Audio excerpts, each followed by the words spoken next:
So apart from mattress, the roll of pillow, disc bulge అని, Yes. Spondylitis అని, there are certain other issues.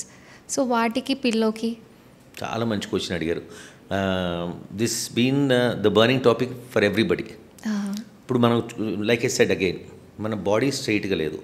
మీరు మెడ చూస్తే ఇట్లా కర్వేచర్ ఉంటుంది, నడుము చూస్తే కర్వేచర్ ఉంటుంది. మనం పడుకున్నప్పుడు ఏంటంటే దానికి సపోర్ట్ ఇవ్వాలి. ఇప్పుడు నాకు మనం అనుకున్నాం మెమరీ ఫోమ్ అట్లాంటివి ఏంటంటే it confirms to the body and support ఇస్తుంది. కొన్ని మ్యాట్రెస్లు ఓన్లీ కాయిరే ఉంటాయి, పడుకుంటాము గట్టిగా రాళ్ళ మీద ఉన్నట్టే.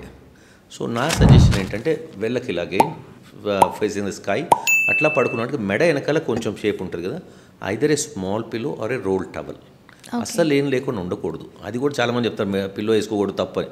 లేదు, వేసుకోవాలి. You should support it with a rolled towel, whatever it's soft or a small pillow. These days that cervical pillows are being like trendy, right? Yes, that can help to some extent.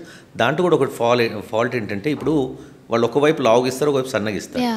ఇప్పుడు మనం ఏంటి వెలగలతో start చేస్తాం, స్ట్రైట్గా పడుకోవడం start చేస్తాం. కొద్దిసేపటి కొంతమంది ఆటోమేటిక్గా ఇప్పుడు నాలాంటి వాళ్ళు సైడ్ మళ్ళీ సైడ్కి వెళ్ళేసరికి మరి పాస్చర్ చేంజ్ అవుతుందిగా. So it helps to some extent. ఇప్పుడు ఇందాక మనం అనుకున్నప్పుడు సైడ్ పడుకున్నప్పుడేమో రోల్డ్ పిల్లో, వేరే సైడ్ పడుకునే చూడండి, భుజం మీద పడుకున్నాం, మరి తలకాయ ఎక్కడుంది? గాల్లో ఉంది. సో ఈ తలకాయ కింద పడిపోకుండా దాన్ని సపోర్ట్ చేయాలి. అంటే భుజం నుంచి దవడ దాకా ఎంత గ్యాప్ ఉందో అంత పిల్లో పెట్టుకోవాలి.